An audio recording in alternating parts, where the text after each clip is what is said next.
겠습니다. 사랑합니다. 축복합니다. 네.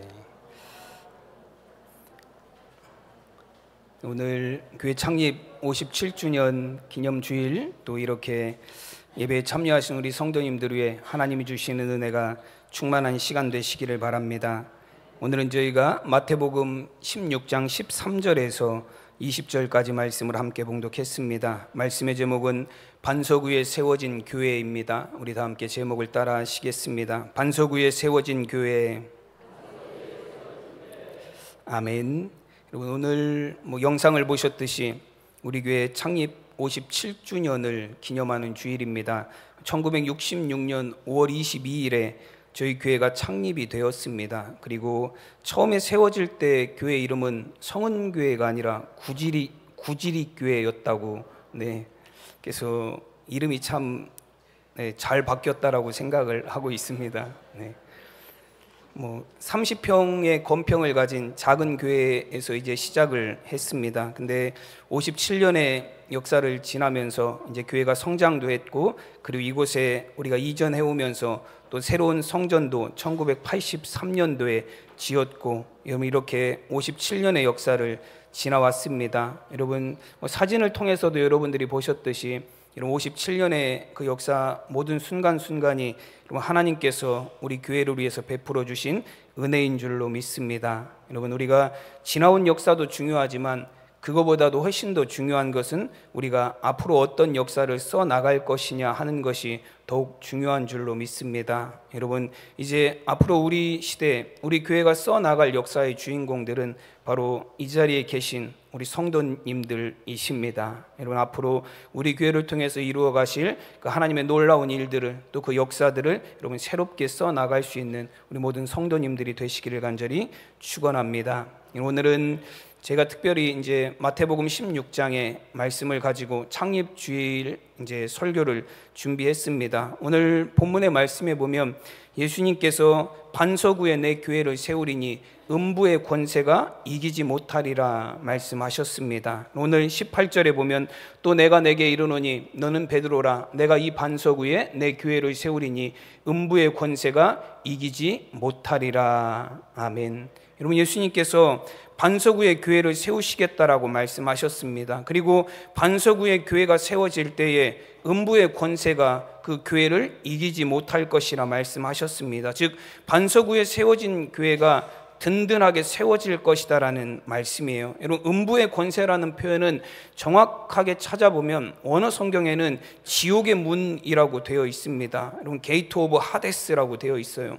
지옥의 문이라고 표현하고 있습니다. 여러분, 근데 이 지옥의 문이 어떤 문이냐면 지옥으로 들어가는 문이 아니라 지옥에서 밖으로 나오는 문이에요. 이 문이라는 단어를 헬라어에 뭐라고 표현을 했냐면 필레라는 단어를 사용했습니다. 그리고 그 밑에 설명이 이렇게 되어 있어요. 사람들이 밖으로 나가는 출구라고 그렇게 되어 있습니다. 여러분, 지옥의 문을 열고 밖으로 나가기 위해서는 뭐가 필요하죠, 여러분? 그냥 잠긴 문이 막 흔들면 열리나요? 열쇠가 필요하죠.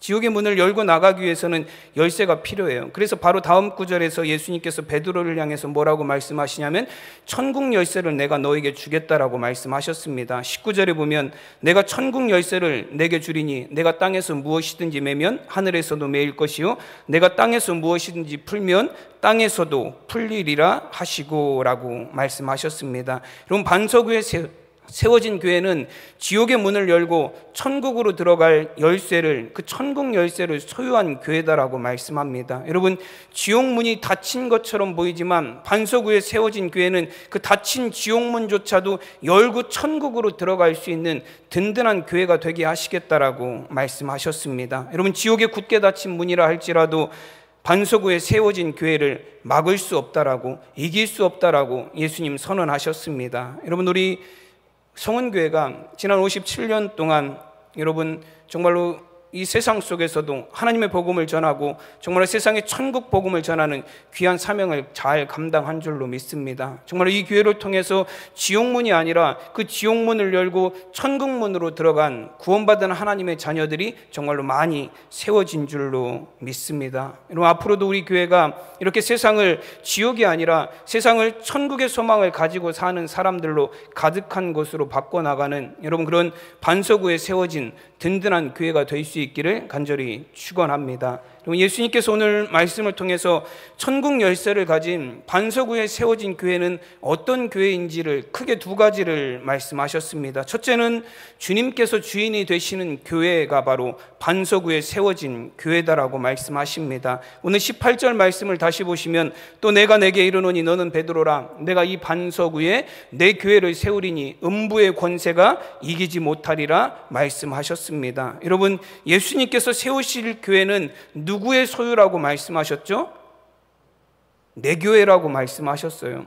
여러분, 교회는 예수님의 교회예요. 여러분, 예수님께서는 내 교회를 이 반석 위에 세우시겠다라고 말씀하셨습니다. 그리고 이 반석 위에 세워진 교회가 음부의 권세를 이기게 될 것이다라고 말씀하셨어요. 교회의 주인은 예수님이십니다. 교회가 교회다워지고 교회가 반석 위에 세워진 것처럼 든든하려면 예수님이 주인이 되시는 교회가 되어야 합니다. 이런 교회 안에도 보면 헤게모니 싸움이 있어요. 주도권 싸움이 있습니다. 여러분, 결혼에서도 부부 사이에 주도권 싸움이 있죠. 이제 결혼하기 전에 친구들은 결혼하면 3개월 안에 잡아야 된다고 그런 얘기들을 하시더라고요. 그런 얘기들을 하더라고요. 뭘 잡아야 된다는 얘기죠? 주도권을 잡아야 된다라는 거예요. 남편이 아내에 대한 주도권을 가져야 되고 또 아내들은 가정에 대한 주도권, 경제권 같은 걸 쥐어야 된다라는 얘기예요. 근데 여러분, 이게 교회 안에서도 보면 그런 주도권 싸움들이 있는 경우들이 많이 있어요. 우리가 초대교회를 봐도 예루살렘 교회도 사도행전 6장에 보면 제가 여러 번 말씀을 드렸지만 주도권 싸움이 어느 정도 있었어요. 헬라파 사람들과 히브리파 사람들의 갈등이 있었습니다. 여러분, 헬라파 사람들은 어떤 사람들이냐면 이 예루살렘을 떠나서 헬라 지역에 살다가 흩어져 살다가 다시 예루살렘으로 돌아온 사람들이에요. 여러분, 그래서 당시 그 예루살렘 교회 대부분을 차지하고 있었던 사람들은 어떤 사람들이냐면 헬라파가 아니라 히브리파 사람들, 원래 그 지역에 살던 사람들이었습니다. 그래서 교회의 지도자인 사도들도 다 히브리파 사람들이에요. 여러분, 그러다 보니까 히브리파 사람들에 비해서 헬라파 사람들은 교회 안에서 영향력이 약했습니다. 영향력이 약하고 그리고 교회 안에 중직을 차지한 사람들도 없었어요. 그러다 보니까 무슨 조금만 서운한 일이 생기면 이 헬라파 사람들은 어떤 생각을 할 수밖에 없죠? 우리가 타지에서 왔다고, 우리가 지금 외국에서 살다 왔다고 우리를 무시하나, 지금 텃세 부리나 그런 생각을 가질 수밖에 없었어요. 특히 그 구제하는 문제에 있어서 때로는 열심히 구제하지만 예루살렘 교회 안에 성도들의 숫자가 많아지면서 그 초대교회 예루살렘 교회를 보면 3,000명씩 5,000명씩 막 회개하고 돌아오는 사람들이 많이 있었습니다. 사람들의 숫자가 갑자기 늘어나다 보니까 구제하는 일을 관리할 때 때로는 빼먹는 경우도 있었어요. 근데 히브리파 사람들이 빠졌을 때는 크게 신경을 안 썼지만 헬라파 사람들이 빠졌을 때는 그 헬라파 사람들이 스스로 어떻게 생각하는 거예요? 우리를 무시하는 거다. 이거는 우리가 소수라고 우리를 무시하는 처사다. 지금 우리가 힘이 없다고 지금 우리를 이렇게 내팽겨치는구나라는 서운한 생각들을 갖게 되었다라는 거예요. 그리고 결국에는 이러한 문제들이 헬라파와 히브리파 사이에 갈등이 되었고 분파가 나뉘어지게 되는 초대교회의 아름다운 공동체가 위기를 맞게 되는 그런 상황을 맞게 되었습니다. 여러분, 아마도 이런 갈등의 근본적인 원인은 당시 예루살렘 교회 지도자들이 대부분 히브리파 사람들이었다라는 것에서 찾을 수 있을 거예요. 여러분, 팔은 안으로 굽는다라는 속담이 있듯이 여러분, 똑같이 챙겨주려고 마음 먹어도 결국에는 어디로 마음이 기울게 되죠? 나하고 더 친한 사람들, 결국에는 내가 얼굴 한 번이라도 더 본 사람들, 결국에는 내 이웃에 살던 사람들, 여러분 똑같이 대해주려고 하지만 결국에는 조금씩 이 나와 관계 있는 사람들에게 신경을 조금이라도 더 쓰게 되어 있습니다. 헬라파에 대한 차별이 의도한 건 아니지만 결국에는 주도권 자체를 히브리파 사람들이 교회 안에서 다 갖고 있다 보니까 이런 갈등이 생겨나게 되었습니다. 여러분, 그래서 사도들이 어떤 선택을 하죠?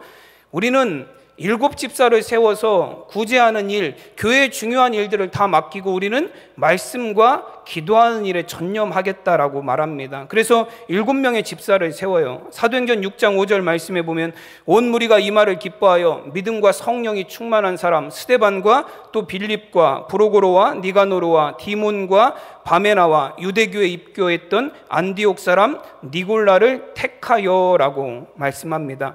7명의 집사를 세워서 사도들이 했던 일들을 이 7명의 집사들이 감당하게 지도권을, 이 지도자로서의 권위를 이 사람들에게 세워서 줍니다. 여러분, 근데 이 7명의 집사들이 어떤 사람들이냐면 전부 다 헬라파 사람들이에요. 교회는 히브리파가 주도권을 갖고 있었는데 히브리파의 지도자들이 다음 지도자들을 세우는데 어떤 사람들을 세우냐면 히브리파 사람들을 세운 게 아니라 전부 다 7명 전체를 헬라파 사람들로 세웠어요. 여러분, 이것이 의미하는 것은 무엇이죠? 우리는 주도권 싸움 하지 않겠다라는 거예요.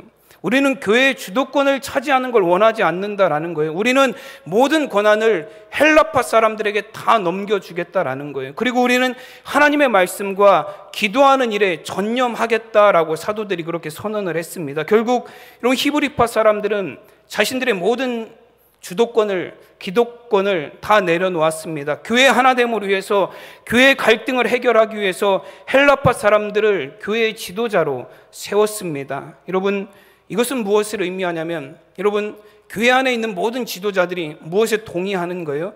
헬라파니 히브리파니 교회 안에 주도권이니 교회 안에 기득권이니 하는 것이 중요하지 않다라는 거예요. 여러분, 교회는 누가 주인 되시는 교회다라는 거죠? 예수님께서 주인 되시는 교회다라는 거예요. 교회는 예수님께서 주권을 가지고 계시는 예수님의 다스리심 가운데 있는 것이 바로 주님의 교회다라는 것입니다. 우리가 헬라판이 히브리판이 나누어져서 누가 주도권을 갖고 있고 누가 기득권을 갖고 있고 누가 더 힘이 세냐, 누가 더 교회 안에서 분파가 많은 파벌을 이루고 있냐 하는 것은 중요하지 않다라는 거예요. 왜냐하면 교회의 주인은 예수님이시기 때문에 그렇습니다. 여러분, 주님께서 교회의 주인이 되시는 교회가 여러분 정말로 반석 위에 세워진 든든한 교회가 될 수 있습니다. 여러분, 이 시대에 만약에 끝까지 헬라파와 히브리파가 주도권을 가지고 싸움을 벌였다면, 주도권을 가지고 계속해서 경쟁을 했다라면 하나님의 교회가 바르게 서 나갈 수 없었을 것입니다. 여러분, 저는 많은 교회들이 지금도 주도권 싸움으로 인해서 갈라지고 분열하고 서로를 대적하는 것을 보면 정말로 안타깝습니다. 여러분, 교회는 사람의 주도권이 아니라 예수님이 주인이 되시는 곳, 그곳이 바로 교회이기 때문입니다.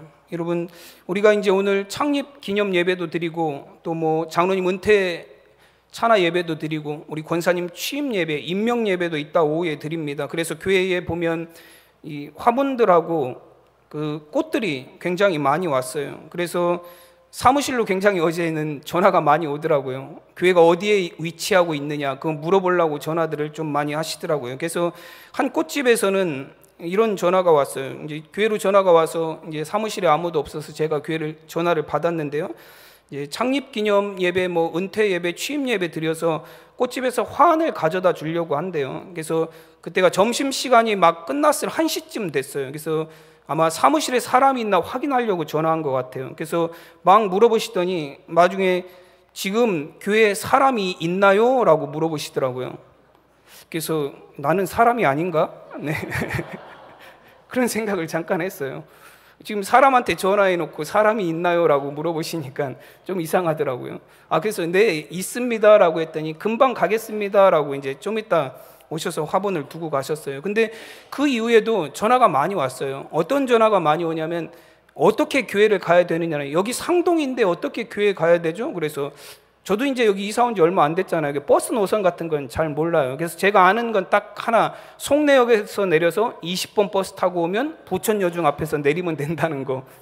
그래서 그렇게 설명을 해드렸어요. 그리고 또 어떤 분은 전화 왔는데 소사역에서 내려서 어떻게 가야 되느냐고 물으시더라고요. 그래서 소사역에서 내리시지 말고 송내역에서 내려서 20번 버스를 타고 부천여중 앞에서 내리시라고 그렇게 여러 번 안내를 해드렸습니다. 이제 계속해서 이제 몇 번 또 전화가 왔어요. 그렇게 계속해서 안내를 해드렸는데, 야, 이런 꽃배달 문의 전화, 또 행사 때문에 찾아오려고 묻는 전화들, 이런 전화들을 많이 받으니까 교회가 꼭 부흥하는 것 같더라고요. 우리 교회를 찾는 분들이 이렇게 많으시구나라는 생각이 들었습니다. 그러면서 드는 생각도 무엇이냐면, 행사도 좋고 이제 배달하시려고 오시는 것도 좋지만, 정말 우리 교회에 와서 예수님 만나려고 오시는 분들이 참 많았으면 좋겠다라는 생각을 했습니다. 여러분, 저는 우리 교회에 와서 어떤 사람들이 사람을 만나고 사람과 어울리고 사람에게서 기대를 찾는 곳이 아니라, 여러분, 이곳에 찾은 모든 사람들이 예수님을 만나고 정말로 예수님을 주인으로 삼고 예수님의 구원의 은혜를 경험할 수 있는 그런 하나님의 귀한 성전이 될 수 있기를 간절히 축원합니다. 여러분, 하나님의 성전은, 하나님의 교회는 사람 위에 세워지는 교회가 아니에요. 여러분, 하나님의 교회는 예수님이 주인 되시는 교회이고 예수님이라는 반석 위에 세워지는 것이 여러분 하나님의 교회인 줄로 믿습니다. 그 교회가 정말로 반석 위에 세워진 것 같이 든든하려면, 여러분, 사람들이 아니라 여러분 예수님이 주인 되셔서 여러분 예수님의 다스리심 안에 모든 성도들이 함께 할 때에 그 교회가 정말로 반석 위에 세워진 것처럼 든든한 교회가 될 줄로 믿습니다. 골로새서 1장 18절 말씀에 보면, 그는 몸인 교회의 머리시라. 그가 근본이시요 죽은 자들 가운데서 먼저 나신 이시니 이는 친히 만물의 으뜸이 되려 하심이요 말씀하십니다. 여러분, 예수님은 교회의 머리가 되시고 교회의 근본이 되시는 분이십니다. 여러분, 골로새서 1장 18절에서 교회의 근본이라는 말씀은 교회의 시작이 되었다라는 말씀이에요. 아르케라는 헬라어 단어를 사용합니다. 예수님은 교회의 시작이에요. 그리고 그 이후에 이어지는 모든 교회들은 예수님의 주권 아래에 놓여져 있다라는 말씀입니다. 여러분, 교회는 머리 대신 예수 그리스도 안에, 그리스도의 다스리심 안에 있어야 합니다. 예수님이 주인 되시는 교회, 예수님이 다스리시는 교회, 여러분, 주님의 말씀이 통치하는 교회, 여러분, 그곳이 반석 위에 세워진 교회입니다. 여러분, 결국 초대교회도 7 집사를 세우면서, 결국에는 헬라파 사람들로 7 집사를 세우면서 사도들이 집중했던 건 무엇이냐면 말씀으로 돌아가자라는 거예요. 하나님의 말씀으로 우리가 봉사하고 기도하는 일에 소홀히 해서는 안 된다라는 거예요. 여러분, 하나님의 교회는 사람의 주도권이 아니라 예수님의 주도권, 예수님의 말씀이 바로 세워지는 교회가 될 때에 그 교회가 반석 위에 세워진 든든한 교회가 될 수 있다라는 말씀입니다. 여러분, 결국 초대교회도 말씀과 기도에 사도들이 전념하게 될 때에 하나님의 말씀이 점점 왕성해져서 제자들의 수가 더욱 많아졌다 말씀합니다. 교회가 교회다우니, 이런 교회가 사람이 아닌 예수님이 주인이 되시고 교회의 생명의 말씀이 선포되어지니 교회가 더욱더 든든히 세워져 가는 것입니다. 저는 우리 성은교회가 예수님이 주인 되시는 교회, 예수님의 말씀에 다스리심 가운데 거하는 여러분 반석 위에 세워진 든든한 교회가 될 수 있기를 간절히 축원합니다. 두 번째로 반석 위에 세워진 교회는 신앙 고백 위에 세워진 교회입니다. 오늘 16절 말씀에 보면 베드로가 이런 고백을 합니다. 시몬 베드로가 대답하여 이르되 주는 그리스도시요 살아계신 하나님의 아들이시니이다. 아멘. 여러분, 사도 베드로는 주는 그리스도이시고 살아계신 하나님의 아들이심을 고백했습니다. 그리고 예수님께서는 그 베드로의 고백 위에 이 교회를, 내 교회를 세우시겠다라고 말씀하셨습니다. 여러분, 베드로의 고백 이후에 예수님께서는 이 베드로에게 새 이름을 주셨어요. 여러분, 베드로의 원래 이름은 무엇이죠? 베드로는 베드로의 진짜 이름이 아니에요. 베드로의 진짜 이름은 시몬이에요. 네, 오늘 18절 말씀에 보면 또 내가 내게 이르노니 너는 베드로라. 베드로라는 새로운 이름을 주셨어요. 그리고 17절에서는 예수님께서 원래 베드로를 부르실 때 뭐라고 부르시냐면 예수께서 대답하여 이르시되 바요나 시모나 내가 복이 있도다 말씀합니다. 바요나 시모나라는 표현은 요나의 아들 시몬이라는 뜻이에요. 여러분, 이 베드로의 원래 이름은 시몬이었습니다. 근데 베드로가 주는 그리스도이시고 살아계신 하나님의 아들이십니다라고 고백한 이후에 예수님께서 베드로를 향해서 너는 이제 베드로라고 불리우게 될 것이다 라고 말씀하셨습니다. 그리고 여러분, 베드로라는 뜻은 어떤 의미를 갖고 있죠? 반석이라는 뜻을 갖고 있어요.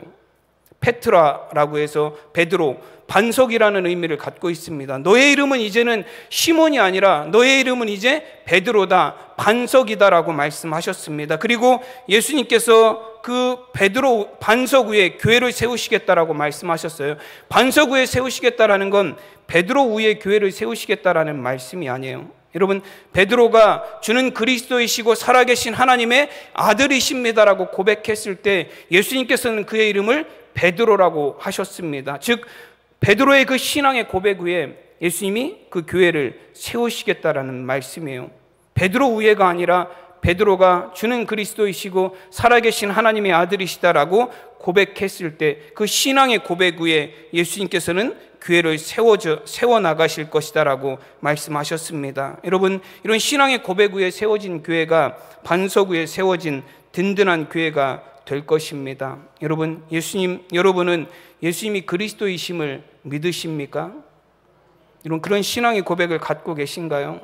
여러분, 예수님께서 우리의 죄를 씻으시고 우리를 죄에서 구원하신 구세주이심을 믿으십니까? 우리의 신앙은 이 고백 위에 세워져 있으시기를 간절히 축원합니다. 사도행전 3장 6절 말씀에 보면 베드로가 이르되 은과 금은 내게 없거니와 내게 있는 이것을 내게 주노니 나사렛 예수 그리스도의 이름으로 일어나 걸으라 선언하였습니다. 여러분, 우리는 은과 금을 얻으려고 교회에 오는 게 아니다라는 거예요. 베드로는 나에게 은과 금은 없다라고 말합니다. 여러분, 이게 지금 무엇을 의미하냐면 나에게 은과 금은 중요하지 않다라는 거예요. 내게 있는 것은 예수 그리스도의 이름이다라고 고백합니다. 나에게 정말로 중요한 것은 은과 금이 아니라 예수 그리스도의 이름으로 말미암은 생명이 중요하다라고 고백하는 것입니다. 여러분, 우리가 예수님을 믿는 이유는 은과 금 때문에 예수님을 믿는 게 아니에요. 우리가 예수님을 믿는 이유는, 우리가 예수 그리스도를 믿는 믿음의 공동체인 교회를 이루는 이유는 예수님이 우리를 구원하신 구세주이시기 때문입니다. 여러분, 예수님이 우리를 죄에서 구원하신 메시아이기 때문에 그렇습니다. 오직 예수의 이름을 통해서만 우리가 죄를 사함받아 구원받을 수 있기 때문입니다. 예수님만이 우리에게 참 생명을 주시는 분이시기 때문입니다. 여러분, 예수님은 제자들에게 물으셨어요. 사람들이 나를 누구라 하더냐? 제자들이 뭐라고 대답을 하냐면, 사람들이 말하기를, 어떤 사람들은 예수님을 세례 요한이라고도 하고, 어떤 사람들은 예수님을 엘리야라고도 하기도 하고, 어떤 사람들은 예수님을 예레미야나 선지자 중에 하나라고 말하기도 합니다. 여러분, 이게 당시 사람들이 갖고 있었던 예수님에 대한 생각이에요. 엘리야와 같고, 세례 요한과도 같고, 예레미야와도 같은 훌륭한 사람, 우리가 본받을 만한 사람, 우리가 따를 만한 사람이라는 그런 고백이에요. 그런데 예수님은 제자들을 향해서 다시 물으셨어요. 그러면 너희는 나를 누구라 하느냐라고 말씀하셨습니다. 예수님이 제자들에게 다시 물으신 이유는 무엇이냐면, 사람들이 예수님을 생각하는 세례 요한이라든지 예레미야라든지 선지자 중에 하나라는 대답이 맞는 답이 아니었기 때문에 그래요. 그럼 지금도 세상 사람들은 예수님을 4대 성인 중에 하나라고 그렇게 표현합니다. 여러분, 4대 성인이 누가 있죠? 석가모니가 있고, 소크라테스가 있고, 공자가 있고, 그리고 예수님이 있어요. 지금도 사람들은 예수님을 그저 인류의 역사 가운데서 위대한 사람 중에 한 사람이다라고 그렇게 생각하고 있습니다. 이런 사람들이 예수님에 대해서 갖고 있는 생각은 무엇이냐면, 공자처럼 소크라테스처럼 우리가 본받을 만한, 우리가 따를 만한 사람 중에 하나다라는 거예요. 그럼 예수님께서 그래서 제자들에게 다시 물으신 거예요. 너희는 나를 누구라고 하느냐? 세상 사람들은 나에 대해서 세례 요한이나 엘리야나 예레미야처럼 훌륭한 사람이고 본받을 만한 사람이고 따를 만한 가치가 있는 사람이다라고 생각하는데, 그러면 너희는 나를 누구라고 하느냐? 너희는 나를 어떻게 생각하느냐라고 물으셨어요. 여러분, 예수님이 물으셨을 때 베드로가 주는 그리스도이시고 살아계신 하나님의 아들이십니다 라고 대답을 했습니다. 여러분, 이 대답은 어떤 대답이에요? 예수님은 단순히 우리가 따라야 될 만한 분이 아니라, 예수님은 우리가 본받아야 될 분이 아니라, 예수님은 우리를 구원하실 우리의 믿음의 대상이라는 거예요. 여러분, 예수님은 우리가 본받아야 될 대상이 아니에요.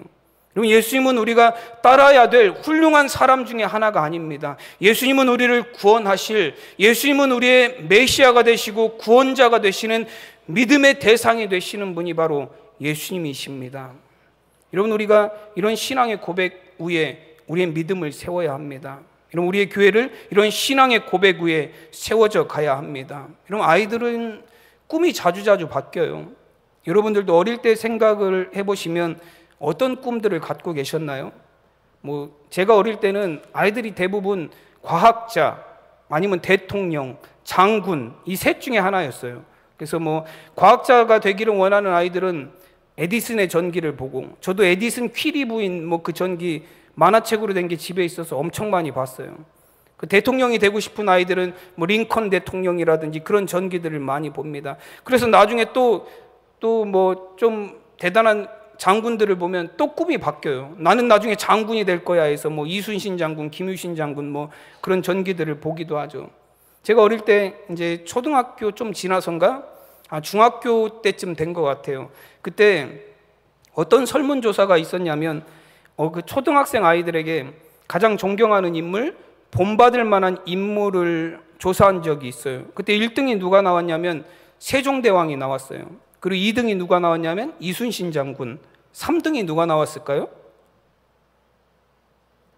심영래가 나왔어요. 3등이 심영래가 나왔어요.